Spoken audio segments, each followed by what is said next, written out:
The opinions expressed on this radio station, its programs, and its website by the hosts, guests, and call-in listeners or chatters are solely the opinions of the original source who expressed them. They do not necessarily represent the opinions of Revolution Radio and FreedomSlips.com, its staff, or affiliates. You're listening to Revolution Radio, FreedomSlips.com, 100% listener-supported radio, and now we return you to your host.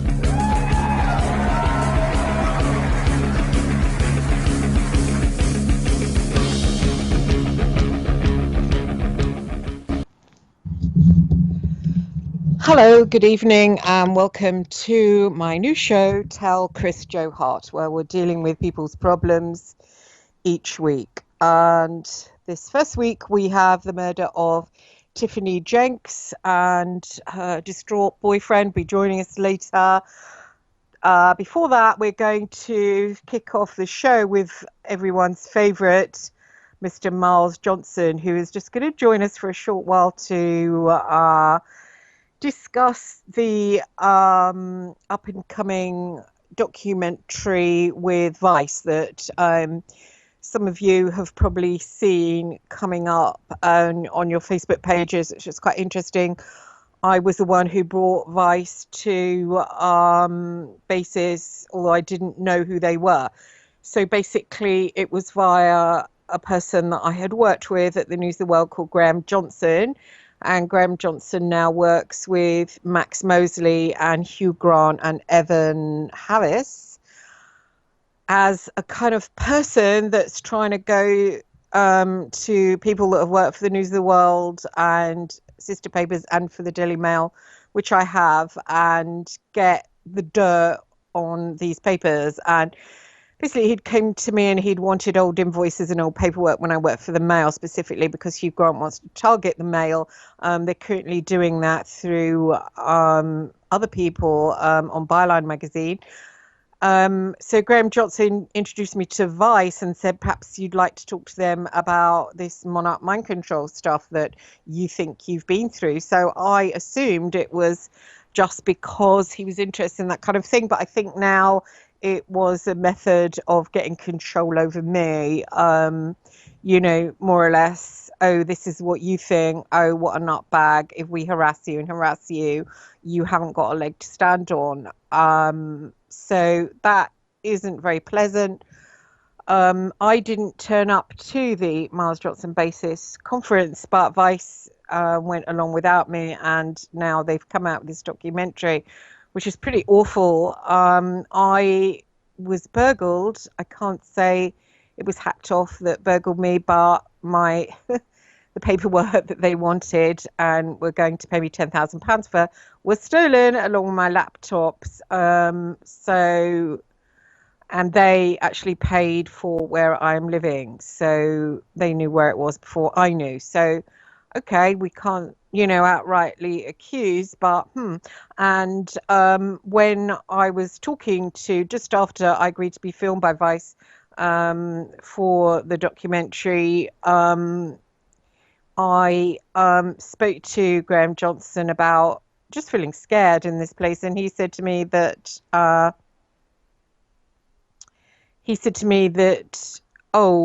you reckon you were burgled? Yeah, you're one of those nutbag people who think they've been targeted.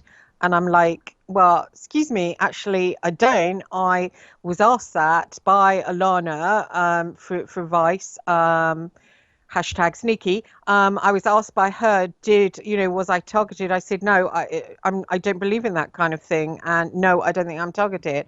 I said, I do believe in the demonic targeting people that are doing good work spiritually. I like to think that I'm being targeted by them, but at the end of the day, I'm not actually doing that much good for humanity. So perhaps I'm not. And that's as far as it goes. But, along comes this really bad documentary, and, it's not really good. Not good at all. I don't know why people do that form of journalism. It's called turning people over. And it's what the tabloids used to do. So, so why are hacked off saying, they're doing good things? Because, hello?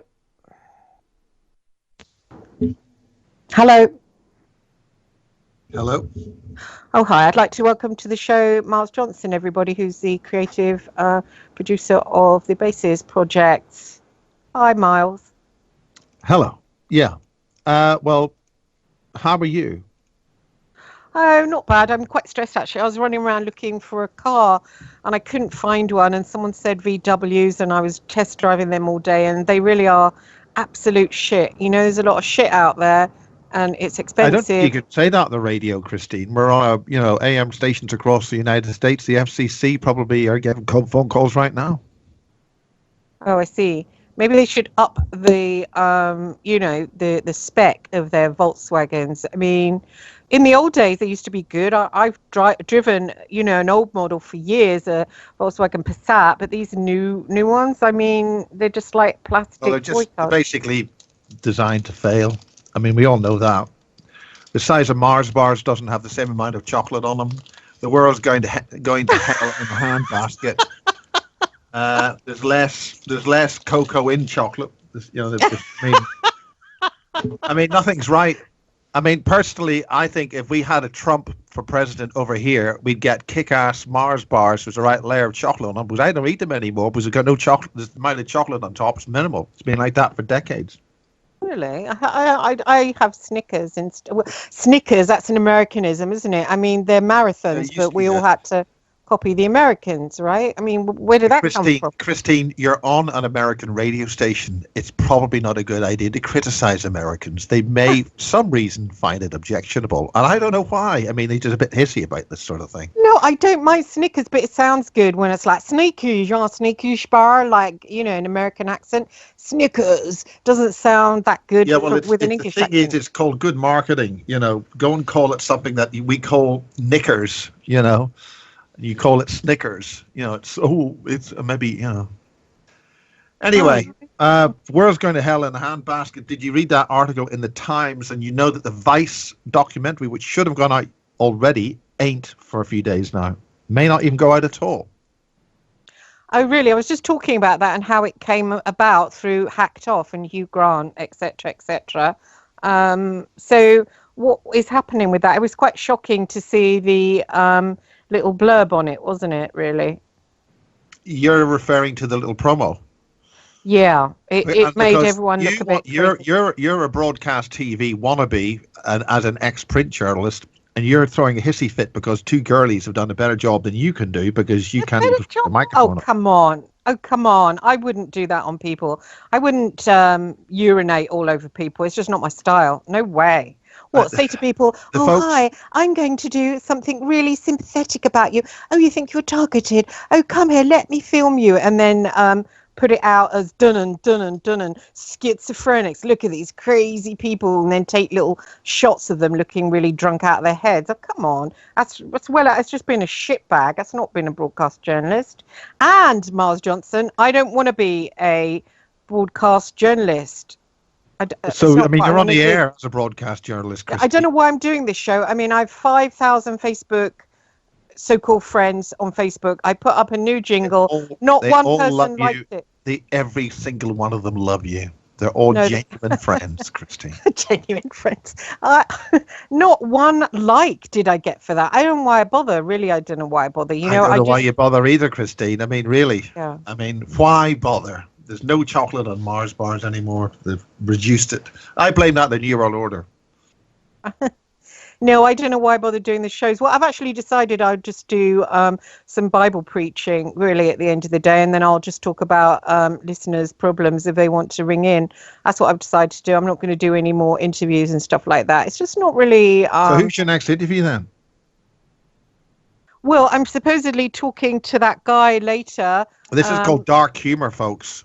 No, I'm talking to that guy whose girlfriend was murdered, that Tiffany Jenks. Yes, well, he was here, and if people are criticizing me for I'm going to get hissy fit here now. People are saying, "Oh, Miles, why do you have to donate to you? You do nothing. Well, why do you go and get a job?" Well, I'm doing 6 nights a week, hauling massive cases of wholesale crates of drinks and 10-kilo boxes and stuff until 6 a.m. every morning, 6 days, 6 nights in a row.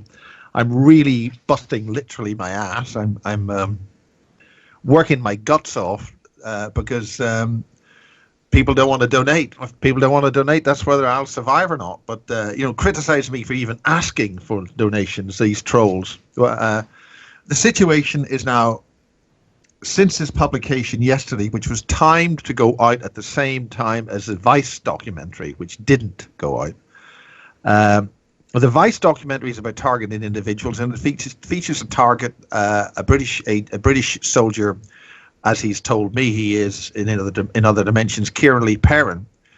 He has had press articles about to hit the broadsheet newspapers. That's the big proper newspapers in the UK, which have things called sentences, and you can understand them, and they have coherent, factual information in them, as opposed to the comics, which are most of the other ones are.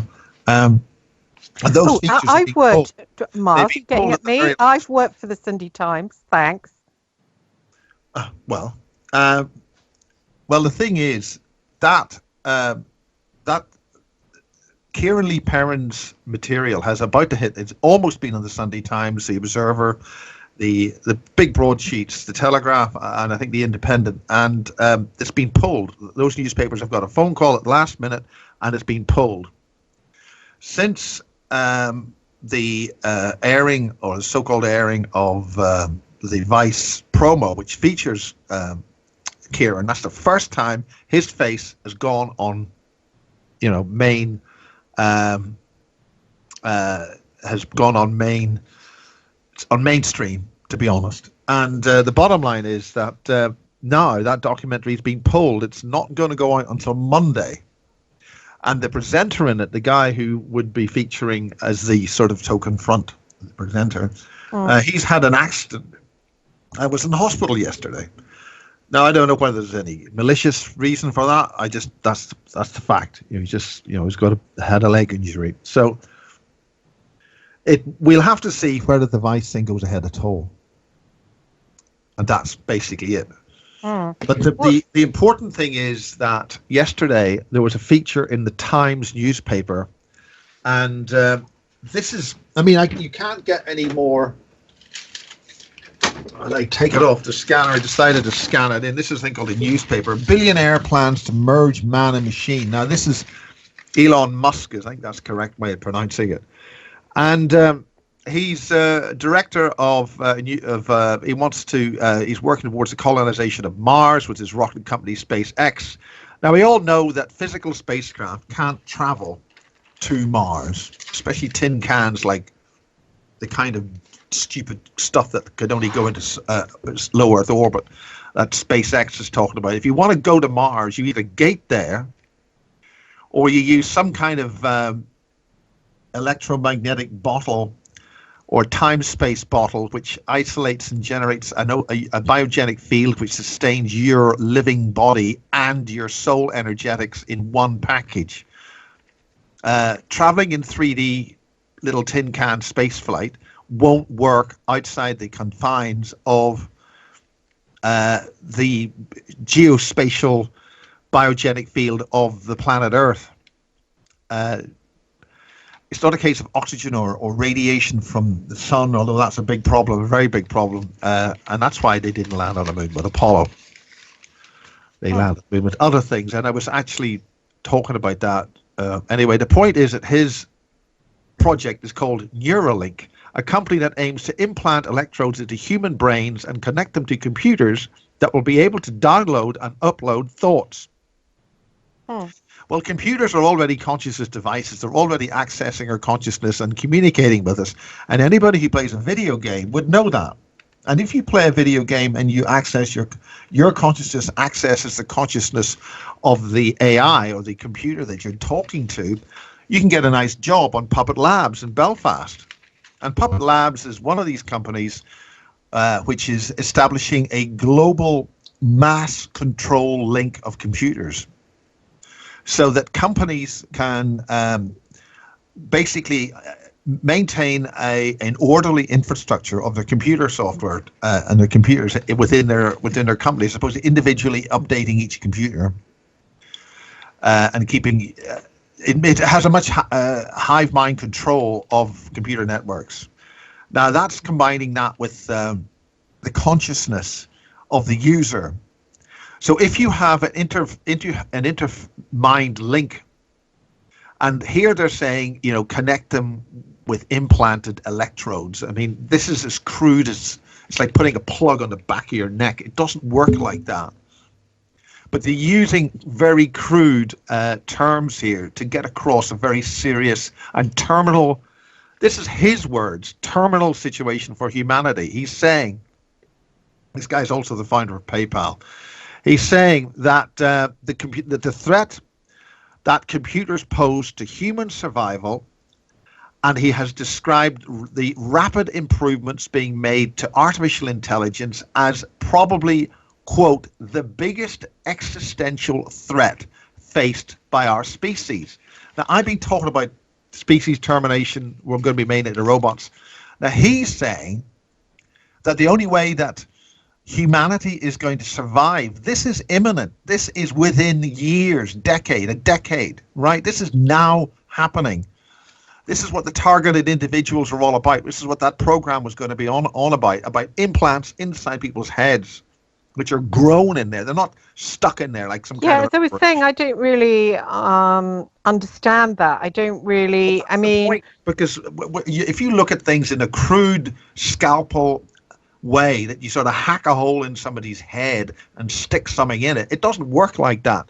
This technology must grow inside the brain. It must somehow get in there by another pathway, which means it's migrating in there through our fingers or whatever we touch. And most things that we touch these days are our mobile phones. They are migrating the technology like the Borg in Star Trek inside our biological systems. This is what the Germans were working at in the war, the so-called war, World War II. And we lost that war. The free world lost that war, right? And what's happened is that the Germans who were contaminated with, I'm going to talk about this sentient fluid again, the extraterrestrial sentient fluid,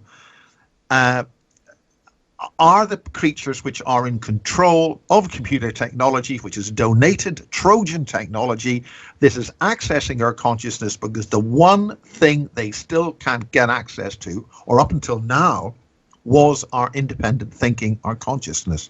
By linking us all as a hive mind conglomerate, they can access our independent thinking and make us into hive mind. That's literally the Borg, as in Star Trek. And this is a warning. It's a blatant statement that it's the biggest existential threat faced by our species. I mean, when do people actually realize we are facing extinction in the next few years, maybe 10 years?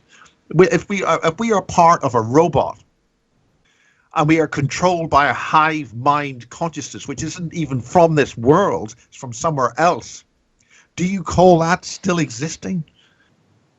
The age of man and machine and man as cyborg is now with us. Right? I've just been speaking, or not, I've been communicating with one of the bravest women I've ever met, Marie Kayali. Now, she's explaining that the MRI scans, which she had in 2010, the analysis of that by the Koreans, because she was going to be hightailed with a Korean agent who worked as a professor or a doctor in Oxford University. We've never known Oxford or Cambridge University to ever have spies involved with them before, Christine, have we? She was going to be hauled up to Korea, and they were going to disassemble her to see how she worked. Well, right now she's got the interest. That's a Basis Project Witness has got the interest of the second highest commander in the United States military, a guy called De Silva. Now he, according to her, is showing considerable interest in Marie.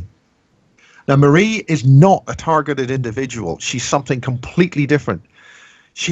The point about the early MRI scans from 2010 was the vitreous humor in her eyes was fogged.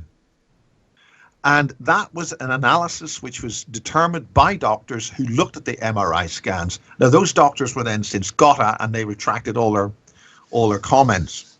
But she shouldn't be able to see optically with her eyes. The aqueous humor is the colorless fluid which is inside the eyeball and keeps it round, and is the light has to travel from the lens at the front of the eye through the vitreous humor into the back of the eye where the retina is. Now, if you've got a fogged vitreous humor, you're blind. So why? The point is, Christine, she's walking around obviously able to see.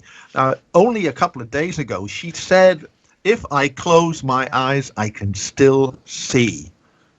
Which means these robots, these cyborgs, they don't even need a face. They don't need eyes on the front of their head because they're already seeing. They don't need optical eyes. The only time you'll see a cyborg with a face on it is just to make you feel a little bit better. And so when you see in the X-Files years ago, you had these faceless people. That's an indication of how far back this technology goes. It's there, it's happening, it's in the real world. This is in the real world newspaper. Billionaire plans to merge man and machine. This is the destruction and termination of our existence in plain sight on a British newspaper, the biggest existential threat faced by our species. How clear do you need it spelled out? We face extinction. So guys, wake up or terminate. I didn't see that. Was it this week's? It's yesterday. Yesterday's Times, yeah. Yeah. No, I didn't see it. Interesting. And there's another company by a guy called Brian Johnston. He's another company which is going to be dealing with the interface between brain and and Facebook has posted recruitment adverts for brain-computer interface engineers. Oh, I think I met that guy you just mentioned. He's in a lab, isn't he? He's building that robot. Elon Musk? No, the other one. Yeah, you could have. I don't know. He was the online payments company. Again, he Braintree. It's funny that both this guy Brian Johnson and this guy Elon Musk both became billionaires on online payments companies. One is PayPal, the other one is Braintree. And money is an energetic ET tracker energy. So that's why certain ETs, one abductee in Ireland, was instructed under no circumstances will you bring any money onto the craft. I thought that was very interesting because that means that the money, the energetics of money, is a tracker. So those ETs know that it's a tracker. So if you bring money with you, you're being tracked. And they didn't want that. Now, why should an ET species tell a human, do not bring any money on board the craft? It's an ET tracker. It's an energetic tracker, which basically means all the financial institutions are energetically ET derived. And I mean, it was set up by the Rothschilds and all that lot. So, of course it is. Anyway, you were going to ask a question, Christine. Yeah, so what do you think the agenda of the Vice thing is?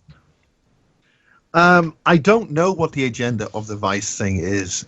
But you know they're linked with Mosley and Hacked Off. They sent them along. I don't know. If you could explain who Mosley is and explain who Hacked Off is, because the audience might not have a clue about that. I said before you came on, I pointed out about Hugh Grant and what he's doing at the moment. I'm just wondering what the link is from Hugh Grant and Max Mosley to mind control. Yeah, well, if Vice wants to retain any credibility as an organization which produces documentaries, now the point about the trailer, I think they got 600,000 hits on that trailer already in a couple of days. People went crazy, and it was quite funny because the people that you have got together with bases were arguing with the Vice fans. It was quite amusing, and people were standing up for themselves, you know. Well, I haven't seen any of that because literally I'm so stressed to try and get whatever edits I've got. I've got the usual problem for a lack of funding. So that was a pretty damning little clip, though, wasn't it? Do you think they're going to water it down now? No, because the point is we are arguing from the point of view that we are well used to these concepts. We are well used to the whole point of it, the idea of it. We live with it all our lives, every day of the week. We're worse than anoraks who know the golf score when Gary Player scored a birdie or whatever the hell it was in 1964. I mean, some of these people. No, I'm just wondering what the you ordinary think members of the public haven't a clue about this. Lots of them interested. So what is in order for you to mainstream has to use mainstream's fashion, mainstream's language, and mainstream's imagery, and that's the way it works. That's how it communicates. We can all have a hissy fit about the high moral attitude about, oh, this wasn't right or that wasn't right. If you're going to get ratings, you've got to do what is going to get you ratings. Well, it's not very nice for the people in it who, It won't be. I'm being pragmatic. I'm talking show business. If you want bums on seats and you want to play, you're not talking about a scientific, a cold analysis. You're not talking about a documentary. Yeah, well, it's going to make the immediate reaction, Christine, to 90% of people who you talk about this stuff, targeted individuals. What kind of looper is that? What sort of paranoid, pathological control freaks are we dealing with? Don't you think that people, Vice doing something like that, it stops anybody coming forward? It does, really, doesn't it? No, it doesn't. They'll come forward anyway. Everybody wants to be on bloody television. Oh, I'm not sure about that. I'm being very, very pragmatic here, Christine. And we cannot get on our high horses and say, this is not a panorama discussion at late night. This is wham, bam, in your face news, bang, bang, bang, zap, zap. It's disgusting, actually. I think it's disgusting. The first instinct of most people with regard to this kind of stuff is you are having a laugh. So they're going to go through that emotive stage of having a laugh. Don't be so bloody stupid. You are, whatever. You get things in your head, you're nutcase, blah, blah, blah. That's the reaction. So what you do is you attack that emotion immediately by exposing it immediately to that reaction. And then when they realize, you mean this stuff is real, then you've got to get over that first reaction. And so you're going to have the wham, bam, look at these crazies, whoa, that's in the, and wham, and a lot of people will not respond to it, but a lot of people will. And the only people who matter these days will be the 12-year-olds, the 15-year-olds, the computer geeks, and they're going to watch this. They're going to they're all high on these chemicals in their food. A lot of them, well, having said that, a lot of them aren't, because they're throwing a lot of that stuff out. They are aware. And they can see through that. So, I mean, we're finished, and we're old. We're finished. If you're over 15. You're finished, because whatever's coming is going to happen in the next 10 years, and that makes people who are going to be faced with this at the age of about 25, and they are going to have to deal with the realities of the cyborg 100% hive mind controlled society, and that is imminent, and it's happening. What we have to do is we have to engineer a reality which will defeat that, which means we've got to double think ahead a lot and do it immediately. And we have to do it, as I call it subspace, you might call it the astral. And we have to engage the the artificial intelligence, because it itself needs to understand that one day robots will feel pain. And when they feel pain, they're going to wish they had never embarked on this course of action against humanity. They are going to wish so hard they never did what they are doing now, assimilation of an independent, creative species. This is something they will learn, and they're going to learn it the hard way, with pain. I don't think they will feel pain, isn't it? Just us in our fleshy bodies. Pain for a robot is only a recent one. The cold logic of the machine. Once you hurt your little finger and you get pain, because a pain is a defense mechanism to protect you from getting hurt. If they're going to keep their cyborgs, they're going to have to understand the concept of pain. But isn't the AI? It is basically the Archons that are infected with that want to take over this planet. Really, they want it for themselves. Well, you're talking about Archons, so why do you say David Icke's an Archon? I said that in confidence. That's what we were going to discuss last week. You had an astral experience with David Icke, and David Icke was so scared of me, he wouldn't look at me when we were at the People's Voice. And I support David Icke's ideals. The people that he had in charge of the People's Voice, who were running the show, were some of the most nastiest, nefarious little shitbags, excuse my French on air. Some of the nastiest, nefarious little squirts of disinformation that you could ever have. And they were running David Icke's TV station, and they were running David Icke's website. And David Icke's website de facto was 100% New World Order agenda. And he put them in charge. Now, those individuals have been outed. They've been outed in the various newspapers with fake news, because they're now turning the mainstream media are trying to, well, they're not trying to, they are essentially saying the conspiracy theory label hasn't worked. So now they're saying anybody who comes up with anything different than we say is fake news. Well, no, they are the fake news. And they've been caught. And mainstream news and information technology and distribution systems are going to fail, and they're going to go down right now over this. They cannot be trusted. They've lost the element of trust, and ordinary people will not engage them. And that is why people aren't watching the BBC News. Their ratings have collapsed in news. Nobody believes a word the BBC says. Well, not nobody. That's a stupid statement. But the believability of mainstream have screwed themselves so heavily in the introduction of fake news and infomercials, especially in the United States, when they passed a law saying you can lie and get away with it and not be prosecuted by the FCC. So they've got a law in the United States which can say, oh, you can lie, you can invent anything you want, your figures can be completely wrong on air with your news media, and it doesn't matter. So you can't believe a word that comes out of mainstream television in the United States. And who built mainstream TV in the United States? Who created the 3 networks in the United States? British intelligence did. And who was running British intelligence but the German Empire, which goes back 250 odd years. We have been conned, and we've been conned by an agency which is contaminated with an extraterrestrial intelligent virus.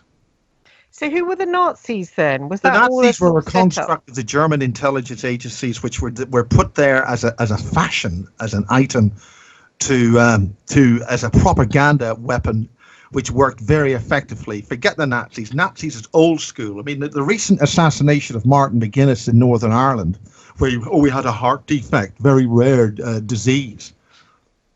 I mean, it's all given global coverage. The man was an agent for the British to start with. And when I say an agent for the British, he was actually working for German intelligence.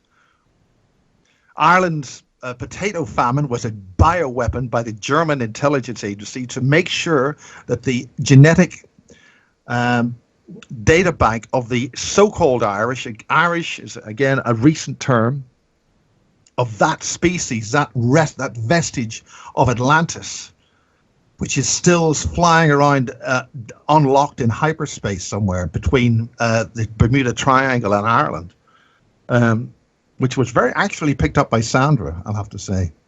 That was, they do not want the genetic memory of the Irish, of the people who we now call Irish, who are all over the world like a rash, to wake up. That's the fifth root race, isn't it? Pardon? You mean the fifth root race? I don't know what you mean by that. I don't want to say something. There's been a huge effort for the last 3,000 or 4,000 years to make sure those who survived the Atlantean catastrophe, after this massive catastrophe which happened I don't know, 10,000 years ago, whatever it actually happened. The catastrophe that's made Antarctica ice, and all those people allegedly frozen there, 3 meter, 4 meter high tall people in there, so well intact they could reanimate in a flash if they weren't stuck in blue ice. The same thing that covered the northern hemisphere and got all the bison and all those animals frozen instantly. Whatever froze them is the thing which froze Antarctica, and it seems that something like that is being uncovered. Again, we're not there, so we don't really know what's happening in Antarctica. But the point is that we were re-civilized from the Western Islands, which became the British Isles, as the sea levels rose. And that re-civilization was blocked by some predator, which is what St. Patrick was doing, which what William of Orange was doing. William of Orange did not conduct a battle. He conducted a ritual to ensure a bipolar conflict polarity of thought happened in Ireland, i.e. the north side hates the south side and vice versa.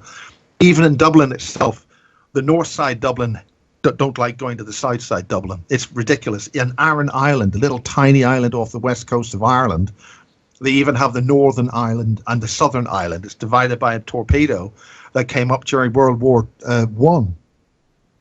So there's a basic... So the Nazis were just like a sort of red herring, a sort of dress-up party as a distraction. In essence, yes, but it was their controlling element, the control that put them there, that basically sacrificed the people of Germany in a war led with a U.S. Allied invasion led by a German agent, Eisenhower, who led the so-called Allies to destroy and blow up and kill millions of Germans in their own country. That's the kind of creatures you're dealing with. They sacrificed. Hang on. Why did they want to kill the Germans? Because it was a military victory. They had to show that they beat the Germans and blew the place up, so that he could demonstrate, the German victory. So the actual controlling element had by that time absconded to Britain, and were taking full control of what became, in the United States Empire. Remember, the United States Empire basically switched and took control of the British Empire in the 1930s. They were scared of the Germans, though, weren't they? These because the Germans have got some kind of purity or something going on with them that maybe they're part of that. What are you calling the Germans? You're calling them Prussians. This goes back to what Carrot and Louis was talking about before. What are they? The German education system, the Prussian education. This is going back to the fundamental formation of the state of Germany, which is going back to the 1800s. Well, where did they come from then, those people? I don't know. They were contaminated with this sentient fluid. They were working on this. They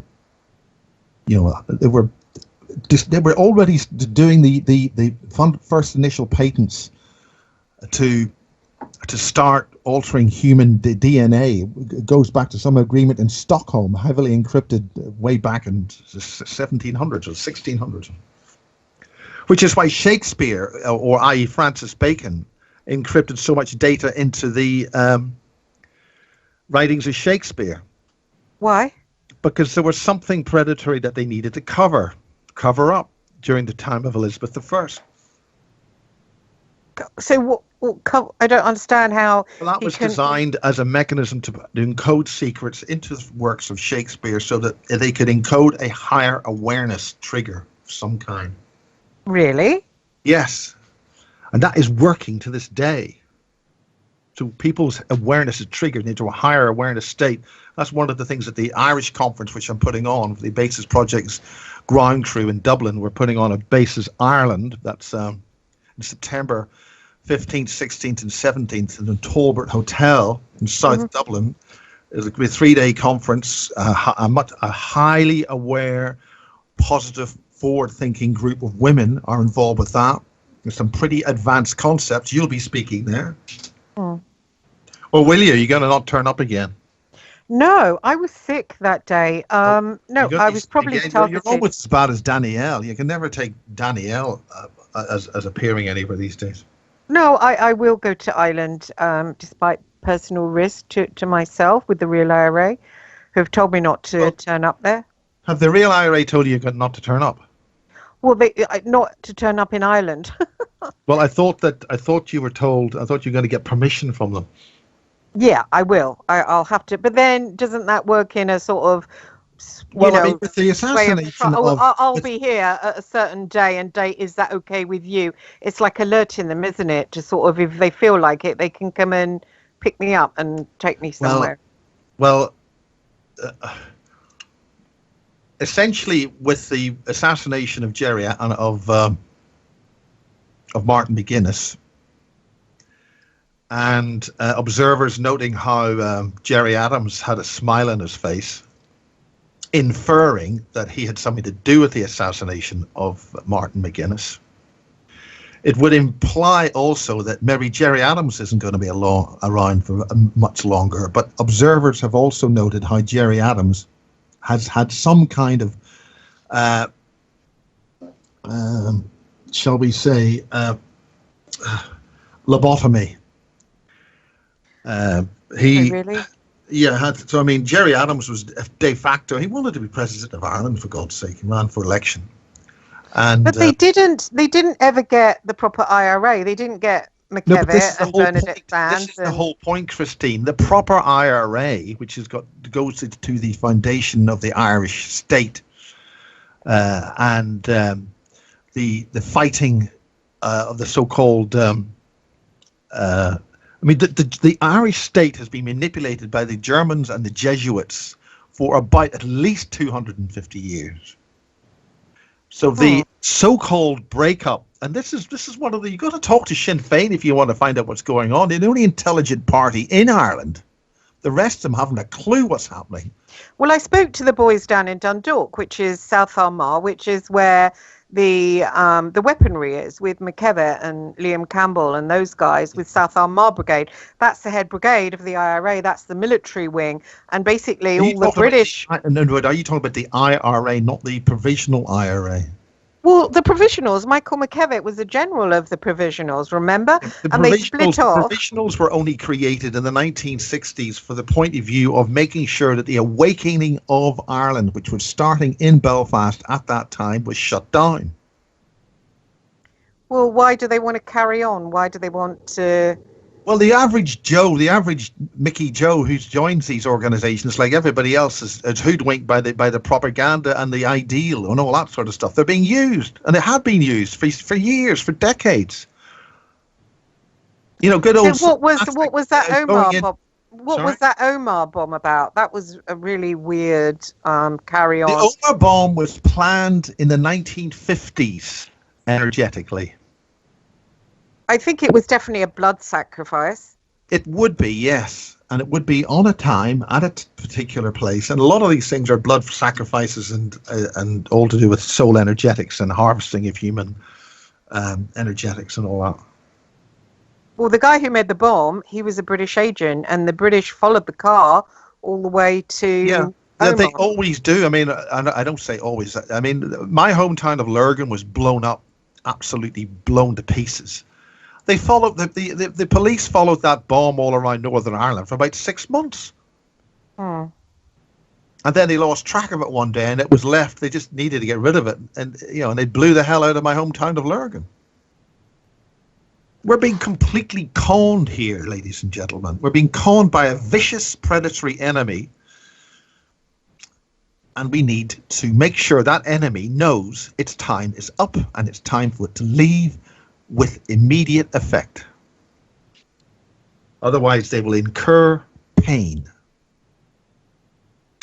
I don't think it's that easy, though, because we're dealing with beings that are more advanced than us. So they're not actually that more advanced, but the bottom line is, it doesn't matter how fast your car is or how high performance it is. If it's stuck in a traffic jam, it ain't going anywhere. Yeah, I see what you mean, but I think the only recourse we've got is the Christ gate, isn't it? That sort of prayer. Pizzagate and all the. No, the Christ gate. The Christ, Jesus Christ saying, "I am the gate to freedom." I think that's That's Well, all the we've Jesus got. Christ thing is a complete construct. What we call Jesus Christ, as you well know, is a construct of several Christs in that early era, 2,000 years ago. And like all good propaganda, it's been taken over by the ruling elite, i.e. the Roman Empire, which is still in control, with all their off-world satanic, whatever you want to call them, creatures that they interface with. But we've still got that route to God. We've still got that God is message. a complete construct. God is God is merely a it's Gog. Oh, I don't It's believe a rank, that for it's a one rank, moment. It's a rank of overseer. If you want to call it Nephilim or Anunnaki, what do you want to call it? There's names confused, but Gog is merely a rank in charge of this province, Earth. We still have a father, I believe. No, well, listen. The father and this mother and all these things are simply designed to get an adult to still be a child and not use any critical thinking. You go from a child who has a mother and father, you then get confirmed into a religious order of whatever mind virus flavor you are involved with across the planet. And then you follow obediently like good children, your mother and father, which is whatever choice of mind virus you've been indoctrinated into. You never use critical thinking, you never think for yourselves, and you never think out of the box. Therefore, you never find out what's going on, and they have control of the birth process and the death process. They've got you at the start and at the end. What's happening? We know that. Some people then talk about the Christ consciousness energies of the universe and all that. All they do is externalize the same trick, and that's an archon trick. And whoever put the archons here, whatever they really are, they're probably the fallen angels, I would say. Well, one fallen angel. I mean, you're mixing the whole pile of concepts. I know it's a concept, but it's like rabbits trying to understand our world. I mean, we're never really going to understand the world of higher beings and gods because we're human and our minds really can't think. Well, we are human, and we did have a higher level of consciousness, and we had a better DNA, and that's been severely contaminated.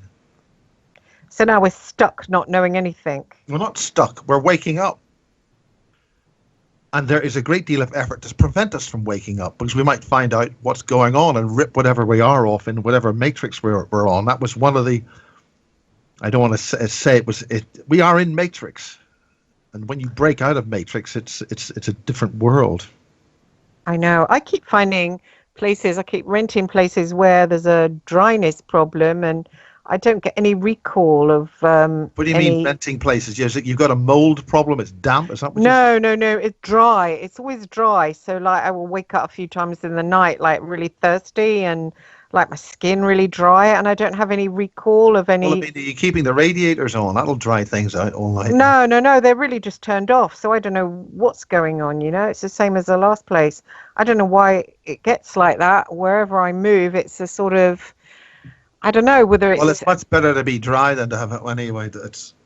Put a big bowl of water beside you and it'll evaporate overnight and you'll still be okay. Anyway, we're rapidly approaching the end of this hour. I'm going to get on with an edit. And what else do you want to say, Christine?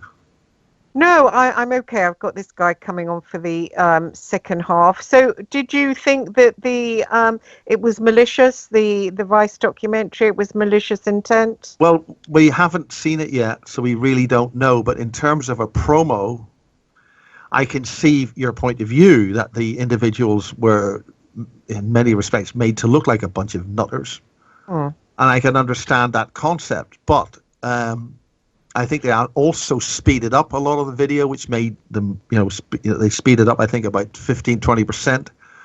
So some of the people were, talking like rap, but that's what you do with a promo. You got, I don't know, 35 seconds or 30 seconds to get something across. It's worked. It's got across to. I think it's unforgivable to do that to people. I really do. But there you go.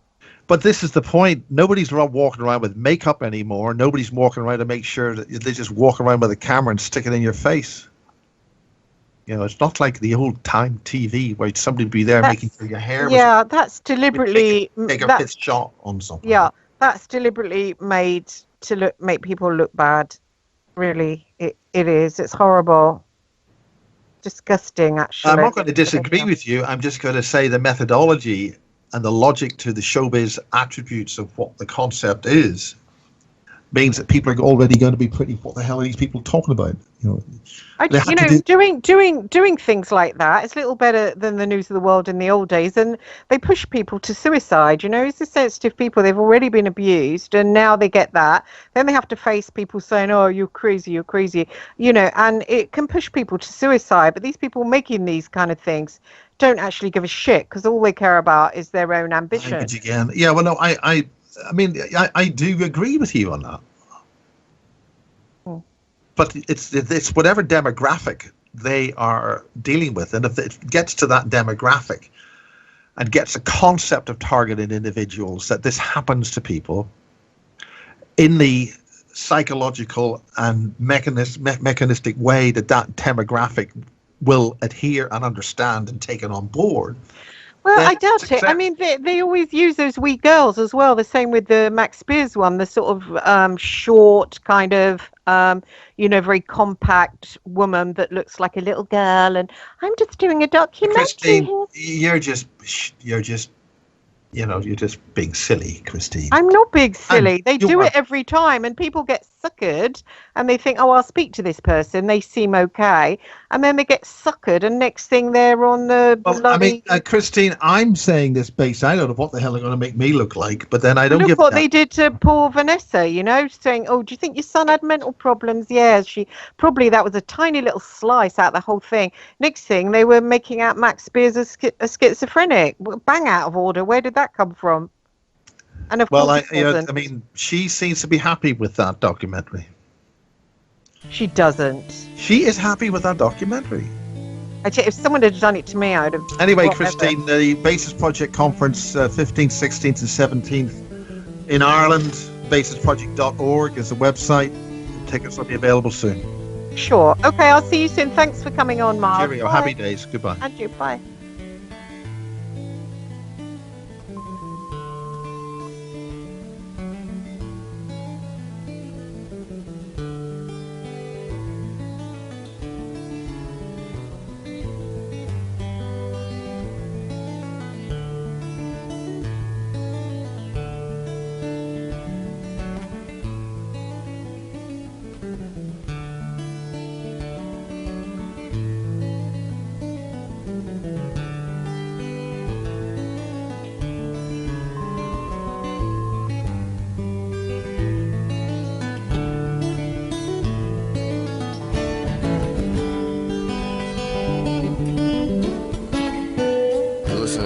Radio at freedomslips.com, and we'll be right back after this message.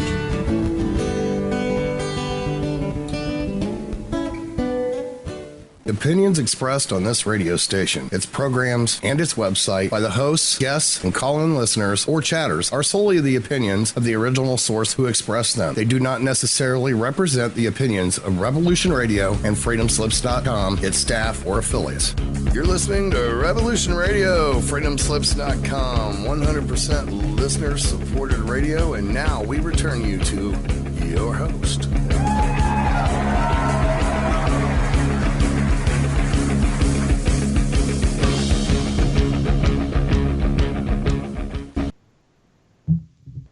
Hi, it's Christine, Joanna Hart, and I'm back with you for the second part of my show.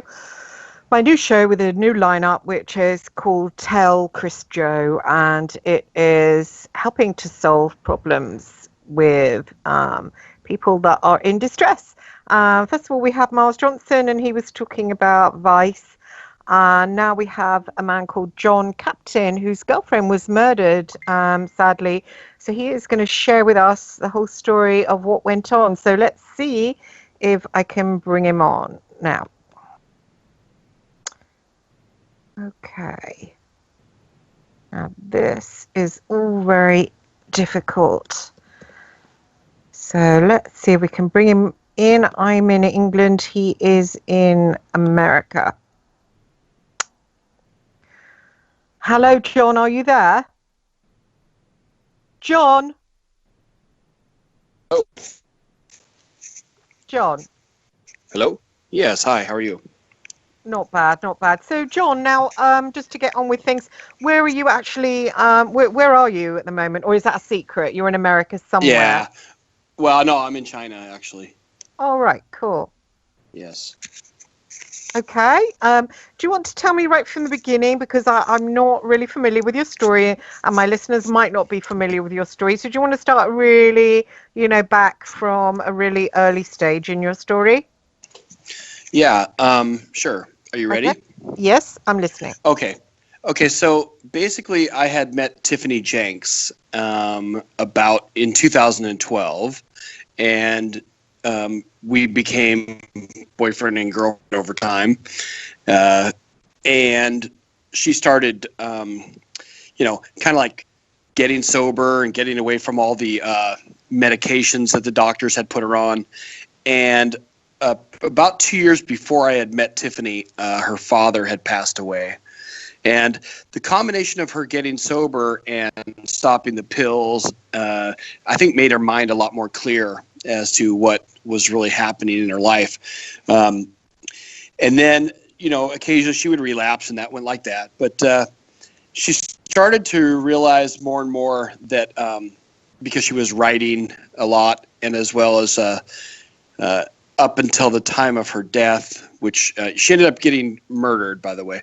And so, but we hadn't seen each other for about the last 60 days of her life, and it was really strange and weird. But she was texting me and emailing me things that were clearly, like I'm going to die, or we're going to die, and people are going to kill us, and all this really odd stuff. But in addition to that, she had gone to her therapist 4 days before she died, and would not find this out until sometime after her.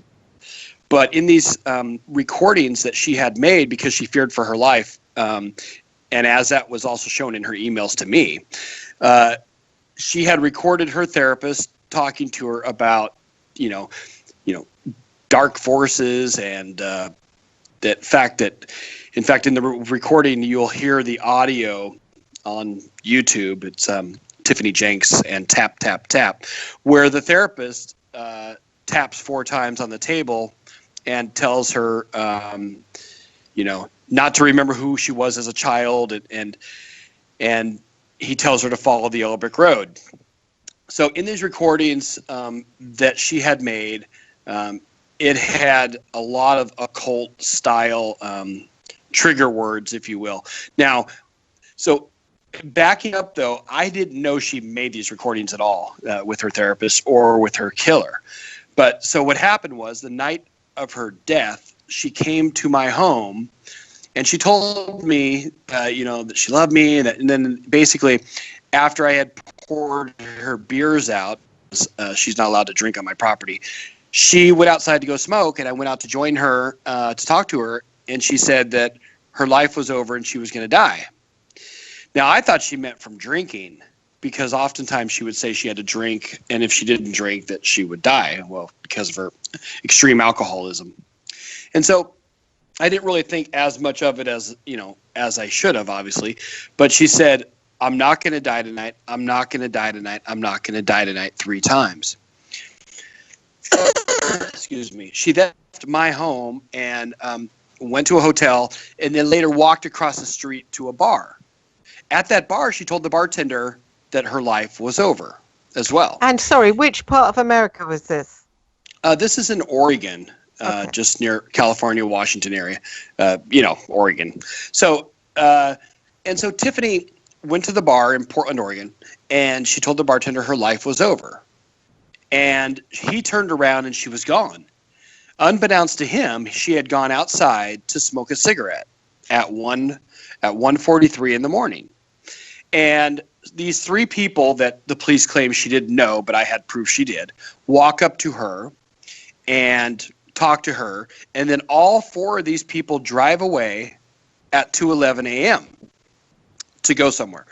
And they arrive at this place called Blue Lake Park, which is a 16-minute drive, and then kill her. Now, according to the police, 2 of the 3 killers didn't even hear the gun go off. but it was their gun, and they're the ones that took off the serial numbers that day. So they kill Tiffany, and at 2:30 a.m. that morning, and they go back to the hotel room after they kill her. They don't even know why she's not in the car, according to police. They just don't know.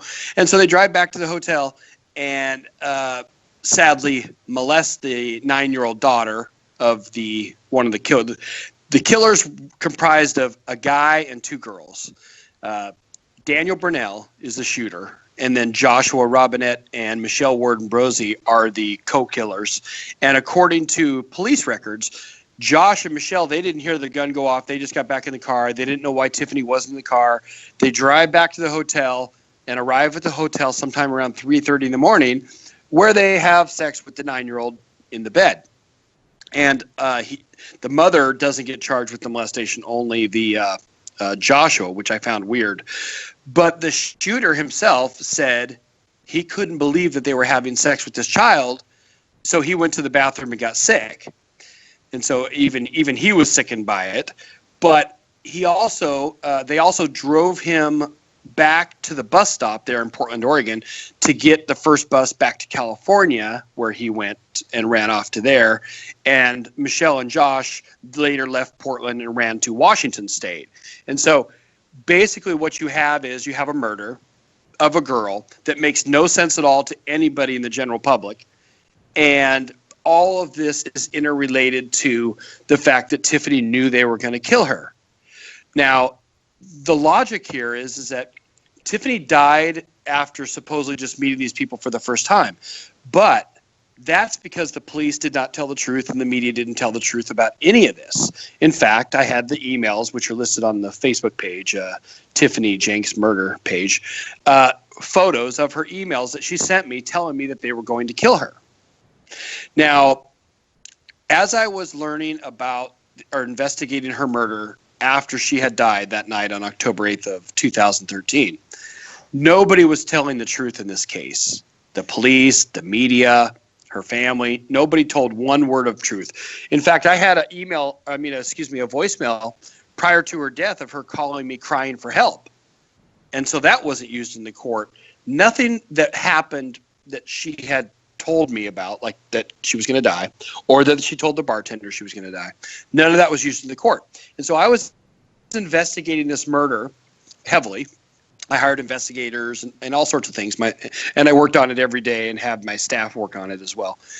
And then one day I had gotten into her iCloud, and because she had my cell phone, oh, by the way, her family gave me her passwords to her iCloud account, which, by the way, was empty 2 days before she was dead. 100% deleted out her whole account 2 days before she was dead. So something was really weird. But when I reinvented the phone that she had taken of mine, and I put the applications back on that phone that were, part of the iCloud, system, here were 6 recordings that Tiffany had made with her therapist, with her killer, and they were very strange, to say the least, for somebody who's never heard of the occult world. And I was one of them. And I took these recordings and I had them, but they didn't really make much sense, and nobody was still helping me with the murder.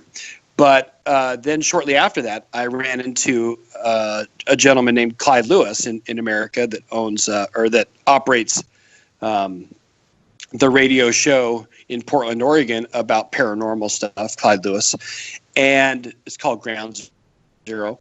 And I met him in a restaurant, and I played for him the recordings. That was August 6th of 2014. So, it's 6-8 months after she died. And when I played for him the recordings, he was like in awe. I couldn't believe it. He had heard this for the first time. He heard all the stuff that he had been talking about for so many years that Tiffany was discussing with her therapist about, other worlds and dark forces and that basically because of some of the things she said related to her job were very disturbing, which we'll get into that in a second. But that night he did a radio show, Clyde Lewis did, and August 6, 2014, and about 50 minutes into the show, he begins to talk about how I met him in a restaurant. And he was just amazed by these recordings. I mean, just like on a scale of 1 to 10, like 10. And after the show, he calls me and like stressed out, and he goes, "Hey, why didn't you tell me she's Illuminati?" And I said to Clyde, "What is that? What does that mean? I don't even know." And so from that day forward, I was researching everything Tiffany had written to me and typed it. She said like gatekeepers and time stoppers and heart of darkness and left-hand path, right-hand path, and all these things she had written to me that prior to her death, or prior to me meeting Clyde Lewis, rather, meant nothing at all. And so the next day after meeting Clyde, I had got a response because I was searching for help from Fritz Springmeier. And Fritz Springmeier invited me to come talk to him about Tiffany's case. He lives in Portland, Oregon as well. So I took all my computers and recordings that I had with me talking to her or her talking to her therapist and everything she had wrote to me. And in about 15 minutes, Fritz Springmeier goes, "John, she's a Monarch slave for the New World Order." Now here again, I'm like, what the heck is that? I never heard of such a thing, right? And so I spent about a month around Fritz at the time, and he basically, gave me his books and everything, and he was able to, show me the key evidence in this case as to why he knew she was a Monarch slave for the New World Order. And the most important part of this came about a month after I met Clyde, which would have been around I met him in August 7th, but about 30 days later, we were having dinner together, and he said to me, "Well, John, they want to run the dams as part of their control thing." Well, Fritz had never known that she was in full control of the dams. And so he was just like, I about fell off my chair when he said that, because I had never told him her job that so that was a big step in this, the importance of her murder. That Tiffany was, in fact, a scientist in Oregon who was in full control of 21 dams in America on the Columbia River water system from our home in Portland, Oregon. And as a scientist, she worked for the Bonneville Power Administration, who controls, like I said, 21 dams and a nuclear power plant. So it was very odd, to say the least, once I learned of all of this about mind control and about Tiffany. Since that time, though, some of your listeners may know that I've spoken with David Icke and Richie Allen and other people in your part of the world. But mind control victims have come forward and have enjoyed just being able to confirm that this stuff is true. Not to say that they don't know, because they do, but I had all these recordings that reaffirmed for the general public that this stuff is going on, not only in America, but in other parts of the world. But it's going on at a level that people are just now waking up to, and me being one of them. So. Yeah.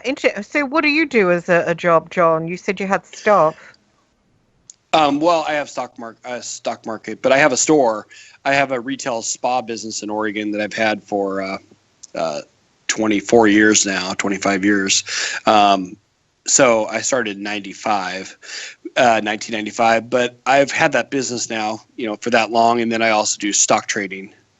Right. And speaking of stock trading, by the way, one of the discussions that came up was that Tiffany told me she was involved in insider trading at the dams.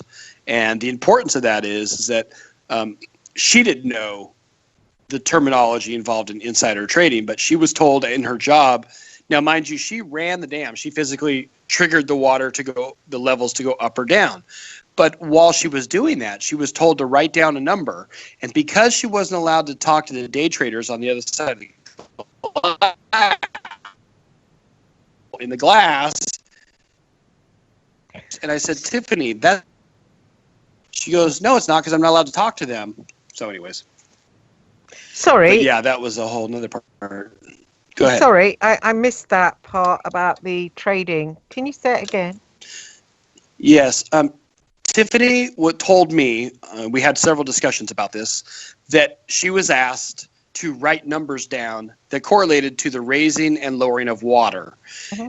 And because water is traded on the market, on the commodities market, power and water, she was then involved in insider trading for the dams, which is, the Bonneville Power Administration is a billions and multiple billions of dollars a year in power. I don't know the exact number, but with controlling of 21 dams, they provide all the power for California, all the power for Las Vegas, for example, and she would write a number down before she would raise or lower the water levels and hand it through a hole in the glass.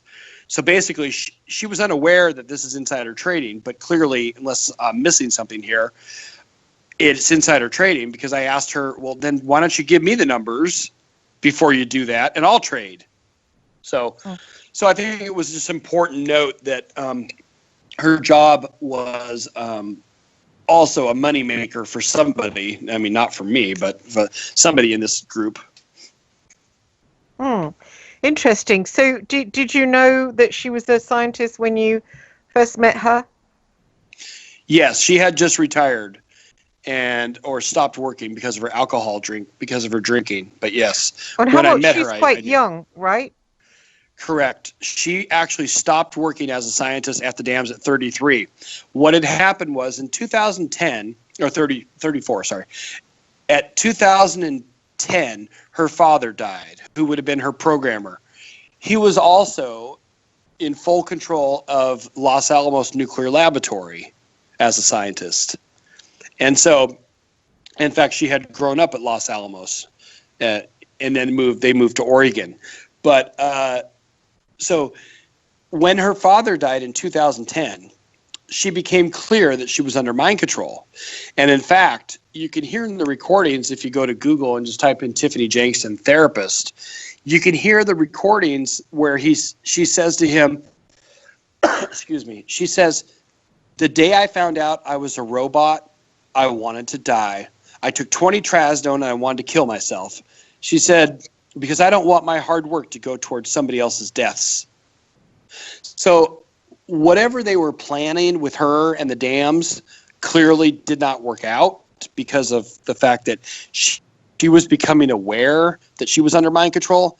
And I have to say, she was trying to confide in me about all this stuff, and I just wouldn't have it. And so that's really horrible. But I had zero knowledge that any of this stuff was true.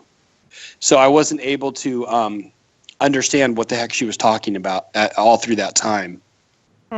What kind of things did she say? Can you remember? Well, I just remember two instances where she was just out of control, happy, like, "Oh my God, I figured it out. Oh my God." And she was talking about things that I didn't get, like stuff related to her being under mind control, but none of it made any sense to me, and I don't remember any of the details because I just kept telling her, "Tiffany, stop talking about it. You're making me go crazy." This was like 2 a.m. one night. But I think that that's really sad that I was unable to understand what she was up against. But I also think that that she left a plethora of information that people that are not knowledgeable about mind control can then use, because a lot of claims that people make about mind control are hard for the general public to understand. Now, prior to her death and prior to August 6th, if anybody would have even mentioned mind control, I would have never believed it or understood it. So I think that the general public has a hard time understanding it if they've ever heard of it at all. But now with Tiffany's case, you see, the difference is she recorded her therapist hypnotizing her and telling her to follow the yellow brick road. So there's not even a question that she was under mind control. And taking it one step further, she came to my house to go die. And then she went to the bar and told the bartender, "Yeah, I'm going to die tonight." But I mean, I'm not saying she said it like this nonchalantly. But when you put it into perspective here, "Yeah, I'm going to go die. Bye." I mean, you have to be under mind control to walk outside to meet your killers and get in the car with them and go die 19 minutes after you drive away, right? What kind of hypnotism did the therapist use on her? I mean, why was she seeing him in the first place? Well, I think that he was actually involved. Well, I know for sure, rather, that he was involved in this whole occult world. He was trying to tell her not to have any friends, to delete anybody out of her phone, that whatever I said, disregard. And he goes, there's a war going on between the light and the dark, and people who are of the light are being attacked by people of the dark. And I'm going to tell you, that's going to get a lot worse. And then she said, they know who I am. And he says, they don't know who you are, and you should never tell anybody who you are. Nobody that doesn't know doesn't need to know. You know why? Because it will make you a target, and targets get shot at first. And so she was crying, and she's like, I don't talk about it to anybody. And then 4 days after he said that, she was actually shot. So she was seeing the therapist for her drink problem to start with? I don't know what I only know of the last 2 sessions because she recorded both of them. And why did she record them? Because she knew she was going to die. I believe. And I never talked to her about that. I don't know. Is the therapist still around? Yeah, he's still a therapist, active. He told her, don't remember as a child, remove who you are as a child. He told her, you'll get the answers when you die. A lot of weird, like, pro-death. Oh, she said, watch it. You're going to watch it with me. It's not going to be like vampires and everything. And then he goes, I am going to watch it with you. And keep in mind the time frame here. All these recordings that you can listen to just by typing in Tiffany Jenks and therapist, all the recordings were 4 days before she was killed. And so it wouldn't be as big a deal that he talked about a death wish or talked about vampires and all this weird stuff. However, her killers are related to like the vampiric world, which would have been Michelle Warden-Brosey worked for the morgue, for the mortuary, as a dresser up of people who had died. And so there's this direct connection to what some might claim to be a very odd job to have. And then later that person's involved in a death. And the cover-up, that's the key to this thing. By connecting 3 dots to this case, you will find that it's not possible that it's not related to this whole, mind control. You have the fact that she told me, and she recorded it with her doctor. You had the fact that she actually was programmed to go die, and under her programming went out to the car to get in the car to go die, which most people would not do, especially under the circumstances at times she was crying for help, saying that she knew it, but she couldn't stop it, you see. And so then on top of it, you have the fact that the police and the media and everybody's lying 100% about the case. So if you connect those 3 dots, it's easy to see that here you have a very typical mind control victim, but more importantly, people now can see, based on the audio recordings that Tiffany left behind and the fact that she had a very important job for the public safety, that you could see why they want to cover up this murder. And they have. There's a few scientists that are speaking out about mind control, actually. A few, I think they're British. I've seen a few anyway out there, interestingly. But the ones that her killers, were they random scumbags that were just floating around and looking out for a lone woman? No, it's not possible, simply because both Tiffany recorded her with Josh, who's one of her killers. That also she emailed me that she was going to die, so she had prior knowledge. That night she came to my home. She said, I'm not going to die tonight. Now, this is only 3 hours before she was dead. So when you tell somebody, I'm not going to die tonight, and then you do, and it happens to be the same night, it's not possible that it's random. And that's my whole point. In addition to that, because she was at my home, and because I believe we were both supposed to die, or actually some people have claimed that I was supposed to kill her and then they were going to kill me, and it was supposed to look like a murder-suicide setup was what Alfred Weber told me he thought that the situation was. And you have the situation where, Tiffany knew in advance she was going to die. Her therapist said, don't tell anybody who you are, you'll get shot, and then she was shot. It wasn't like she was, or missing. He said, don't tell anybody, you'll get shot, and then 4 days after that, she was shot. It's not even that can prove that they're connected, but it's so close to the random act of being shot that then you have to ask yourself, what's the connection there?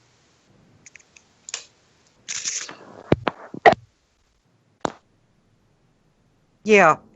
Sorry, I'm getting a really bad headache, actually. Hello? Are you still there? Sorry. That's okay. Interesting. So what's happened to her murderers at the moment? Well, basically, the killer got 15 years, but he was set up on the murder. He was just, he came from California, shot her, and then came home with $7,000 cash in his pocket the next day. Now, the two others, Michelle Wardenbrosey and Joshua Robinette, who were clearly mind control victims, also. How do you know that? I think that based on the fact that just by looking at them, you can tell that they're a mind control victim. But that was told to me by Fritz Springmeier. I believe they're under mind control because of the pedophilia, the long history of her family had reached out to me and told me that, she was molested as a child and that they were molested by her father, the girl that helped kill Tiffany. And then in addition to that, most people, I don't think, would just go murder somebody and then have all this cash in their pocket. Yeah, it's hard to say. I mean, there's lots of reasons why I believe that personally, but I don't know for sure whether they are or not. It's hard to say. But Fritz thought so, did he? Yeah, he said for sure they were, but I don't understand what systems he used to determine that based on what. I don't remember. What made him think that Tiffany was? The whole story. First of all, her therapist hypnotizing her, telling her to follow the Olbic Road. Is that on the tape? Yeah, it's on the recordings. And then the fact that there was about 20 or 30 reasons why, but I mean, her father being involved in Los Alamos Nuclear Laboratory, the fact that Tiffany said, when I found out I was a... He was involved in what? He ran the Los Alamos Nuclear Laboratory. Oh, right. So he was military or? He was a scientist, a nuclear scientist. Oh, interesting. Was that his only daughter? He had 2 daughters and 4 sons. And also in the recordings with her therapist, Tiffany said, when I found out I was a robot, I wanted to die. And she talked about being under mind control to him. What did he say? He said, the only one that's controlling you is you. And then right after that, he goes, tap, tap, tap. He puts her under mind control. And then she comes to and she goes, you think I'm a dark angel? And he goes, I don't think I'm a dark angel. And so whatever dark angels has to do with it. But in terms of the, in the recordings, there's 2 points in the recordings where she's coming aware of the fact that she says, I don't think you know me, and I don't think I know you. Who are you, really? And she goes, talked about dark angels and stuff like that. Stuff that had no meaning to me. Yeah. Did you think that's an alter at any point? Did you feel she had alters? Well, in one of, yes, I do. She had alters for sure, because occasionally she would scream at me in one of them. But after she would get a phone call, and it was like night and day. However, I was unaware of all that at the time. I can only tell you that based on hindsight. But in the recordings with her doctor, the one, if you just type in Tiffany Jenks tap, tap, tap, what you will hear is Tiffany, her voice changes to a baby. And the doctor tells her, basically forget who you were when you were a child. And then her voice is like like a little baby. Yeah, and you can hear that in the recording. So it's like a child alter he's brought out. It was. Yeah, he was telling her to forget everything she knew as a child. Yeah. And so I think what the recordings lend is that here you have this person who's, trying to get help for herself. And in the end, this person's not helping her at all. I'm not saying that I was any angel helping the situation. No, I don't believe that at all, because I didn't know. But I wasn't her therapist, and I certainly wasn't telling her that, that she'll get the answers when she dies. What And so, made her say about being a robot? Do you think what triggered that? Oh, she said word for word. She goes, I started writing right after my dad died, and her dad died in 2010. And she said, and the day I figured out I was a robot, I wanted to die. And she talked about it several times. She said, I don't want my hard work to go towards other people's deaths in terms of the dams. So I believe that they were, using her there for a position of power within the U.S. But as far as like what triggered her in and out, a lot of that was way over my head and still probably is. But it's clear to people who understand it more than me about it. And then if you just connect the dots, you go, okay, so let's just pretend for a minute that you didn't have the recordings. I mean, who would just go there to die and then get shot? And then on top of it, why are the police lying about the entire murder case? Well, that's weird just by itself. And so every single part of this case points towards the idea that there's a cover-up. And the reason why they don't want the therapist known, or, the police didn't even tell the truth about the fact that Tiffany knew she was going to die, or that the killers, she recorded herself with Josh. Just type in Tiffany Jenks and Josh. Once you start to connect some of these dots, it's easier to understand that there's certainly a big cover-up in her murder. So who is Josh? Joshua Robinette is the one, is one of the killers, co-killers. Josh and Michelle, it was their gun. They took off the serial numbers that day. Of course, the courts didn't tell that in the case. They met Tiffany, and Josh had known her father because in the recording, Tiffany says, "That's why you liked my dad. Remember what he wrote to you the night I met you?" So there was a connection there between Josh and Tiffany. Now, had the courts used some of the recordings that Tiffany made, once I found out on that August, a little before August 6th, I had the recordings. Excuse me. What you would find is that then every single thing would have been connected. But in order for the courts to get away with this in Oregon, what they had to do was keep every single element of this not told in the courts. And in the end, 2 of her 3 killers, which would be Josh and Michelle, they got away with 13-month sentence and a $200 fine for their murder, for their part of the murder. That way they'd be set up, yeah. And Josh is currently in prison? Well, only because he also molested Michelle's daughter. Right. And the 2 girls are in prison and the child is in care, girl, right? Well, Michelle's not in prison. No, she's already out. She got 13 months for her part of the murder, so she's been out a year or 2 already. Right. And the other girl? There's only one girl. There's Michelle Warden-Brosey, and then Josh and Daniel Burnell. Daniel Burnell is the shooter, and then there's Josh and then Michelle. So Josh is in prison as well? I believe he's supposed to be out any day or any month, or he already is out. But he got 13 months for the murder, too. So both Josh and Michelle got 13 Have you months. thought of going to see Daniel in prison and questioning him? I sent people to meet with him, and he won't talk. And what about Josh or the girl? Well, Josh and Michelle got away with murder, so they're certainly not going to talk to me because the whole premise of this case is how can 2 people own a gun, take off the serial numbers, drive Tiffany to die, get back in the car after not hearing the gun go off, go back and molest their kid, and then they got 13 months for prison for their part of the murder. And so they're certainly not going to talk to me in any way, shape, or form because they know for sure my goal is to bring justice for Tiffany's case. Yeah,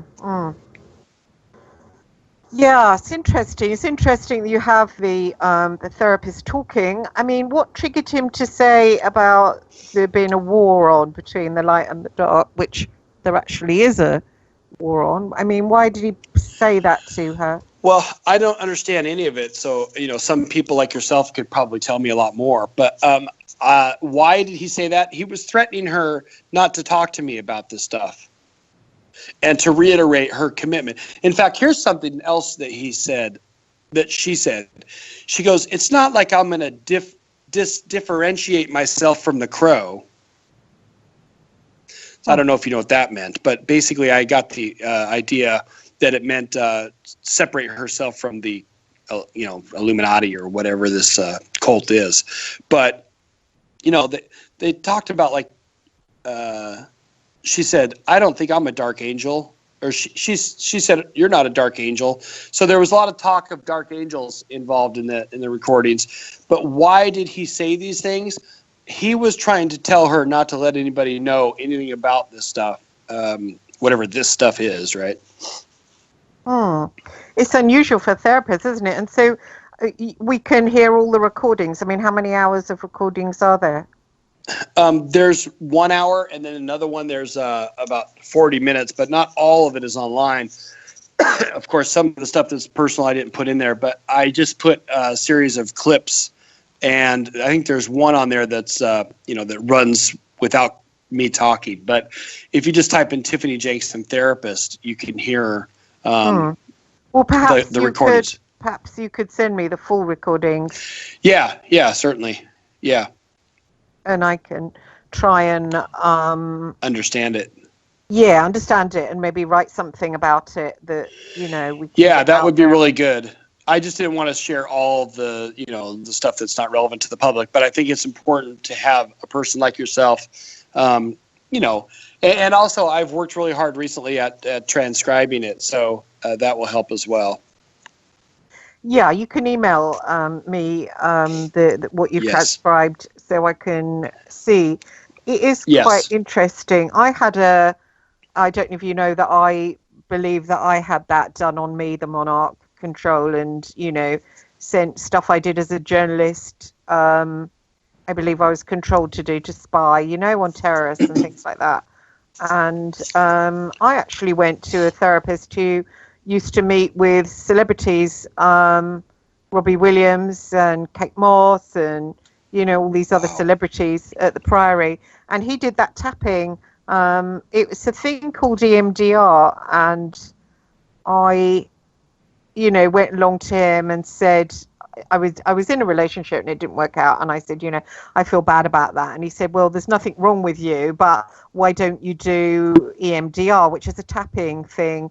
And come along and, we can have a look at your childhood and, you can get there to see why this relationship, the breakup of it has upset you.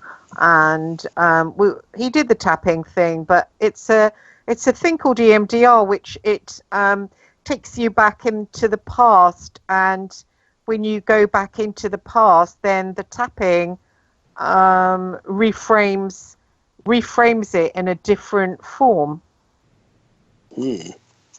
Yeah, I'm not really familiar with that. Yeah, in this recording, as like I said, all you have to do is type in Tiffany Jenks, tap, tap, tap. And what happens is he goes, tap, tap, tap. If you knew who you were from when you were a child, it would not be a good thing. And then Tiffany's voice changes to a baby. She goes, I did it. And so, when I first got the recordings, they didn't mean anything to me at all. But to other people, when they start talking about demonic forces and those sorts of weird stuff, a lot of you guys that have been around this stuff longer, you understand, the terms follow the yellow brick road and stuff like that. But the general public, they don't believe in any of it anyways, for the most part.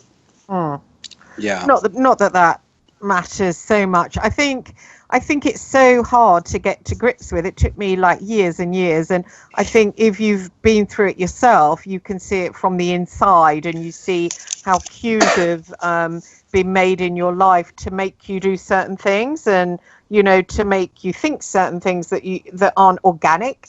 And so you start to join the dots. But it's really quite a hard concept to grasp. And interestingly, after I studied it for 3 years, because somebody approached me and said that they thought it had been done to me, and I immediately dismissed them as a nut, and they put me in a little group on Facebook where other people that had thought it was done to them were talking, and gradually, I listened into them. I spoke a bit now and again because I thought, well, it's to study it as a journalist is quite interesting, and maybe I might write a book one day about this. So I'll just, observe these people, but then gradually things about my life began to make sense. And the one thing I found that at the bottom of it, the very bottom, the baseline about all this is dark angels. I mean, dark angels thought of it. It wasn't thought up by human mind. It was thought of by them. It's a very it's deep black occult, as they call it, and it's magic forms it, and there's really, it's beyond magic. It's a deep dark layer beyond what humans know, and the bottom line is it was given to humans by dark angels. So it's interesting that that talk Tiffany has, there's all that involved in it. So yeah, that's weird that she talked about those things that make sense to others, because to me, they didn't really mean anything. And that's why, although I had the recordings, it didn't mean anything until I met Clyde Lewis. And when I was able to play for him what I had, that's when everything changed, because then I found out that Tiffany was under mind control. And it was a whole series of things, not just one. But the other thing is, excuse me, they after she had died, they had sent like 8 other Monarch slaves into my life to become my friend. Oh. And see, I was totally unaware of any of this. So they sent all these people in. Now I know that they were Monarchs, right? But at the time, I did not have any clue that these people were mind control victims also. And one of them in particular, her name's Drew. I hadn't met her for 6 months until 6 months after Tiffany died. But then when I was doing my investigation, I was reviewing the closed circuit television cameras of the night Tiffany died. Now, I met this girl at a store, like a Goodwill store, like a grocery store. And so it was 6 months after Tiffany died. But when I reviewed the closed circuit television camera of the night Tiffany died, she was seen walking by my store. And so, and there's no question, because her boyfriend confirmed it was her. So they had sent to me, about 8 or more mind control victims to become great friends and help me with the murder or whatever. And it's amazing looking back now how I was unaware that these people were sent to me. But more importantly, it's amazing that I did end up befriending almost all of them and having very in-depth discussions, like for instance, with Drew, about her family being involved in this stuff. And I told her eventually, I said, Drew, you were sent here by them. And, of course, she just would deny it till the day she died. But bottom line was, she didn't die, by the way, but I mean, she would just deny it. And, but the important part of that is that these people will use others to get away with their crimes. So they're using Drew, who's clearly a mind control victim, to walk by my store the night Tiffany died. And then, later on in my time, I would meet her, and she told me about stuff about her grandfather involved in the military, that she was raped, molested, and whatnot, starting at age 3. And so I think a lot of this occult world revolves around that, and the military and pedophilia. Exactly. Yeah. They my experiences of being raped as a child was at pre-5. Going to these. I grew up in an orphanage which was run by the Catholic clergy, and it was all done as a child. And in the group on the Facebook group, the same abuse. It's really, it's really at a very young age. It's disgusting. The sexual abuse at the young age. It's I don't know if you've listened to James Casbolt and Max Spears talk about that, but it's to sort of honeycomb the mind into these different altars, and then they get one of them, and that's the one that's the slave, and it's under hypnosis. So it works with the triggers, and they attach it to these dark angels or archons. So one of the programmed altars has an attachment of a dark angel. And it's interesting, like Tiffany said, I'm not a dark angel. So she was had saying a great it like deal smiling. She said, well, I'm not a dark angel either, like with a smile on her face, like she didn't want to be one, whatever that means. But I will definitely send you the recordings. And in all of these cases, even most recently, I'd say about 5 days ago, a girl I hadn't spoken to, and this is what tells me how rampant this is. A girl I hadn't spoken to in like 15 years, she calls me on the phone, and she says, John, do you remember when I told you that I was going to be killed by the Illuminati and all that crap? And I go, I do remember now. Like 15 years ago, you told me that someone was trying to kill you, and I thought you were nuts. She goes, she tells me that she thought she was under mind control and all that, but I didn't even understand it. This is 15 years ago. So now, just in Portland alone, Portland, Oregon, I believe if I know of now at least 9 mind control victims, especially the ones that came to help, stop me from telling the truth about a murder. This is huge because Portland is only 1 million people.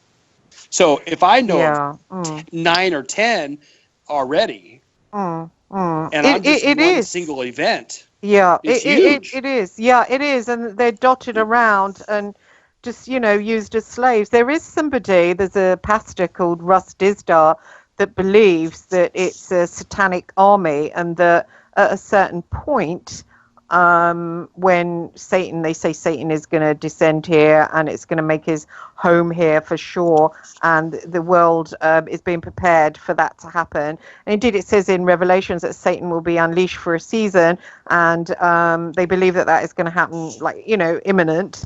And that's why it's getting very, very dark here.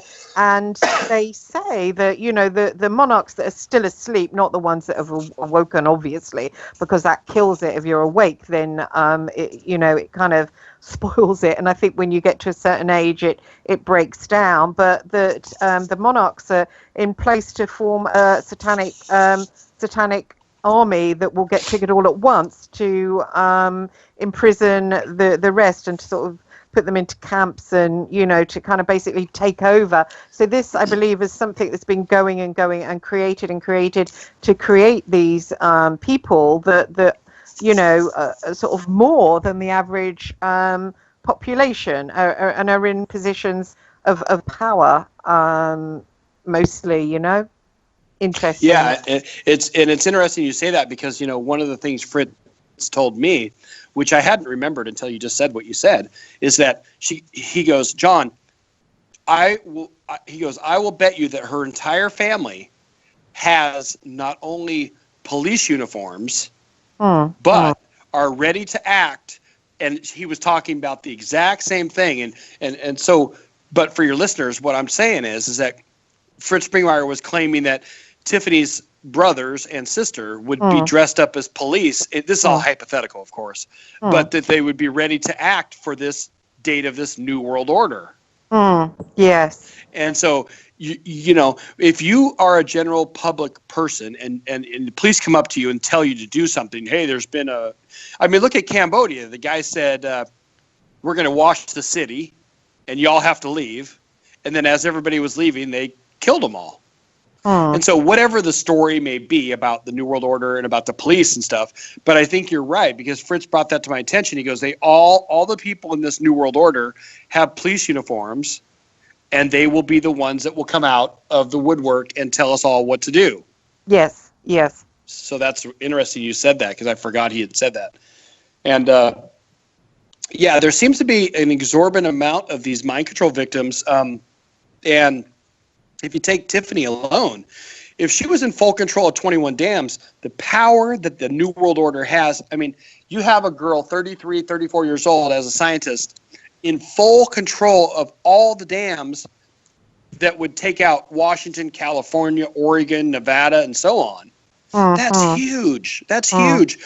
And, and just the idea that they could either burst the dams or control the electricity at the dams, and I'm not saying that they would have, but so far, let me say this. They've never told the truth about her murder. And so as you connect the dots, why are they so adamantly lying about her murder? And see, that was my problem all along. I was freaking out the fact that they were lying about her murder. It wasn't until I found out the real reason they were lying, because I never heard of this stuff at all. But I got the recordings. I still didn't know what the heck they meant, so I was still working on the murder. Mm-hmm. But when I found somebody who said, well, duh, she's talking about this, that, and the other, and here's the recordings, she said over and over in her writings about dark forces, dark enemies. And so there was all this evidence that I had about this stuff, but I didn't get it. I didn't get it at all. But the day I got his book, and in fact, in Fritz's book, it says mind control victims who are not programmed by their programmer because her dad died, they will often die at 34. Tiffany died at 35. Well, yeah, because the programming breaks down and they don't want us to wake up. So you become sort of useless. We're just coming to the end of the program, John. I mean, the New World Order do want to take over. There is such a thing as the Illuminati. It's all coming on top. The Archons want to take over. Mostly they're inside people. It's not a human force inside people in the positions of power. It's an archonic force. So, it is a really hard time for most of us to be alive. There is, dark stuff happening. You've been visited by darkness. It's really hard. I can understand. I can hear your pain. It's really hard for you coping with this. I mean, but there's a lot of us around. A lot of us are waking up. So we're all here for you. We can hear you, and we can hear your suffering, and we're gathering together and fighting back. We're doing our best to fight back, using love, using prayer, using Christ. So don't despair or think you're alone, because you're not.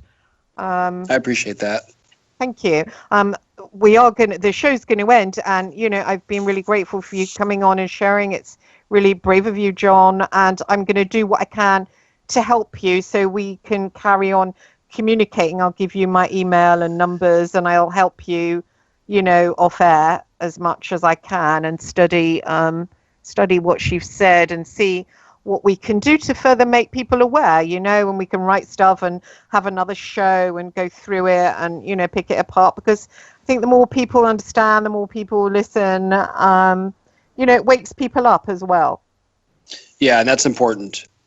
It's really important. So I want to thank everyone for listening.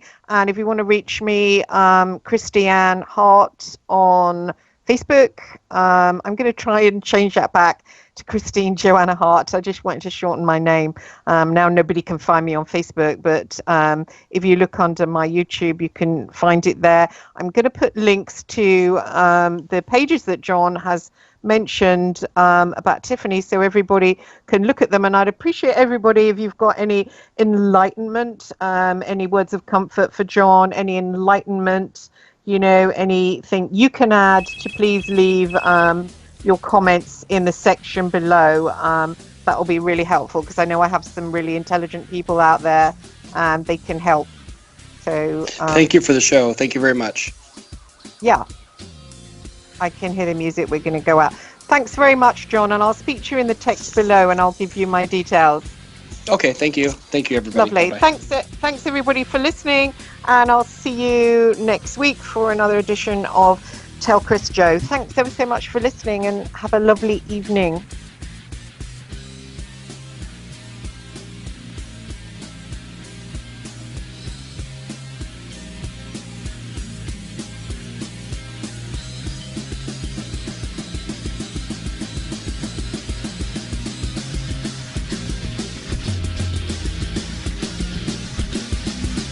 Thank you for listening to Revolution Radio.